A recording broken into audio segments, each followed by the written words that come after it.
Hello guys, ito naman po tayo. Update lang tayo sa ating ilog na ginagawa dito po sa may amin para po protection kapag bumaba, hindi ganun kataas ang tubig at hindi umabot sa mga baybay.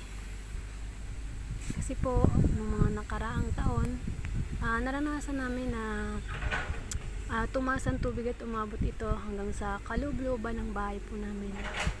Kaya malaking tulong po ito para sa amin na taga-tabing ilog